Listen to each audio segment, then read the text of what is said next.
Cyber crime ನಮ್ಮ ರಾಜ್ಯದಲ್ಲಿ ಆಗಲಿ, ನಮ್ಮ ದೇಶದಲ್ಲಿ ಆಗಲಿ, ನಮ್ಮ ಸಿಟಿನಲ್ಲಿ ಆಗಲಿ ಒಂದು ದೊಡ್ಡ ಸಮಸ್ಯೆ ಆಗಿದೆ.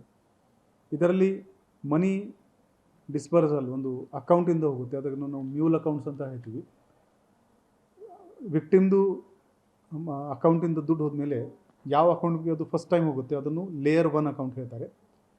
ಅದರಿಂದ ಈ ಕ್ರಿಮಿನಲ್ಸ್ ತಕ್ಷಣವೇ ಅದನ್ನು 2ನೇ ಅಕೌಂಟ್, 3ನೇ ಅಕೌಂಟ್, 4ನೇ ಅಕೌಂಟ್ ಆ ಥರ ಡಿಸ್ಟ್ರಿಬ್ಯೂಟ್ ಮಾಡಿಬಿಡ್ತಾರೆ. ಈಗಾಗಲೇ ನಮ್ಮ ರಾಜ್ಯಾದ್ಯಂತ ಈ ಥರ ಮ್ಯೂಲ್ ಅಕೌಂಟ್ ಎಷ್ಟು ಇದೆ ಅದರ ಮೇಲೆ ಒಂದು ಕಾರ್ಯಾಚರಣೆ ನಾವು ಮಾಡ್ತಾಯಿದ್ದೀವಿ. ನಮ್ಮ ಬೆಳಗಾವಿ ಜಿಲ್ಲೆಯಲ್ಲಿ 2992 ಮ್ಯೂಲ್ ಅಕೌಂಟ್ ನಮ್ಮ ಬೆಳಗಾವಿ ಸಿಟಿನಲ್ಲಿನೇ ಆ್ಯಕ್ಟಿವ್ ಇದೆ. ಅದರಲ್ಲಿ 772 ಅಕೌಂಟ್ಸ್ ಫಸ್ಟ್ ಲೇಯರ್ ಅಕೌಂಟ್ ಇವೆ. ಇದಕ್ಕೆ ನಾವು ಡೀಟೇಲ್ಸ್ ತಗೊಂಡು ಈಗಾಗಲೇ 4 FIR ನಾವು ಮಾಡಿದ್ದೀವಿ.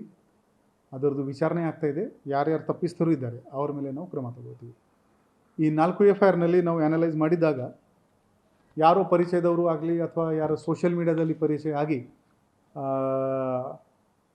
ನಮ್ಮ ಪಬ್ಲಿಕ್ಗೆ ಹೇಳ್ತಾರೆ, ನಾವು ಒಂದು ಬಿಸ್ನೆಸ್ ಮಾಡ್ತಾಯಿದ್ದೀವಿ, ಅಲ್ಲಿ ಮಲ್ಟಿಪಲ್ ಅಕೌಂಟ್ದು ಅವಶ್ಯಕತೆ ಇರುತ್ತೆ, ನೀವು ಒಂದು ಅಕೌಂಟ್ ನಮಗೆ ಮಾಡಿಕೊಟ್ರೆ ಅವರಿಗೆ ಅವರು 2000 5000 ಆ ಥರ ಪ್ರಾಮಿಸ್ ಮಾಡ್ತಾರೆ. ಇಷ್ಟು ಸಣ್ಣ ಅಕೌಂಟ್ ಅದು ದುಡ್ಡಿನ ಆಸೆಯಲ್ಲಿ ಸಾಕಷ್ಟು ಜನ ಅವರ ಕ್ರೆಡೆನ್ಷಿಯಲ್ ಮೇಲೆ ಒಂದು ಅಕೌಂಟ್ ಓಪನ್ ಮಾಡ್ಕೊಂಡು ಕೊಡ್ತಾರೆ ಮತ್ತು ಅದರದ್ದು ಈ ಸೈಬರ್ ಕ್ರಿಮಿನಲ್ಸ್ ದುರ್ಬಳಕೆ ಮಾಡ್ತಾಯಿದ್ದಾರೆ. ಇನ್ನೊಂದು ಕೇಸ್ನಲ್ಲಿ ದುಬೈಗೆ ಇವರು ಹೆಣ್ಮಗಳು ಇದ್ದಾರೆ, ಅವರು ಯಾರು ಪರಿಚಯದವರು ಆಗ್ತಾರೆ, ಅವರು ಅಲ್ಲಿ ರಿಕ್ವೆಸ್ಟ್ ಮಾಡ್ತಾರೆ, ನನಗೆ ಇಂಡಿಯಾದಲ್ಲಿ ಸ್ವಲ್ಪ 10 ಅಕೌಂಟ್ ಬೇಕು.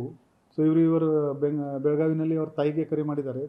ತಾಯಿಗೆ ಹೇಳ್ಕೊಂಡು ಅಲ್ಲಿ ಕೂಲಿ ಕೆಲಸ ಯಾರು ಮಾಡ್ತಾರೆ ಅವರಿಗೆ ಕರೆ ಮಾಡಿಕೊಂಡು ನಾವು ಒಂದು ಸ್ವಸಹಾಯ ಸಂಘ ಮಾಡೋಣ, ನಿಮ್ಮದು ಅಕೌಂಟ್ ಬೇಕು ಅಂತ ಇವ್ರ ತಾಯಿ ಅವರಿಗೆ ಅಕೌಂಟ್ ಮಾಡ್ಕೊಂಡು ಕೊಟ್ಟಿದ್ದಾರೆ.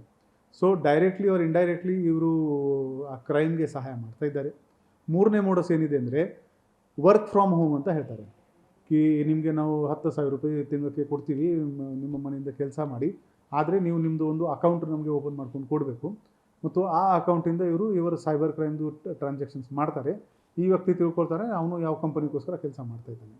ಸೊ ದಯವಿಟ್ಟು ಇನ್ಸ್ಟಾಗ್ರಾಮ್, ಫೇಸ್ಬುಕ್, ಟ್ವಿಟರ್ ಇದರಲ್ಲಿ ನಿಮ್ಮದು ಯಾರ್ದು ಪರಿಚಯ ಆಯಿತು ಅಂದರೆ ಅದರಿಂದ ನಿಮಗೆ ಬಿಸ್ನೆಸ್ ಅಪಾರ್ಚುನಿಟಿ ಅಥವಾ ಇನ್ವೆಸ್ಟ್ಮೆಂಟ್ ಅಪಾರ್ಚುನಿಟಿ ಆ ಥರ ಬರ್ತಾಯಿದ್ರೆ ದಯವಿಟ್ಟು ಡೈರೆಕ್ಟ್ಲಿ ನಂಬಬೇಡಿ.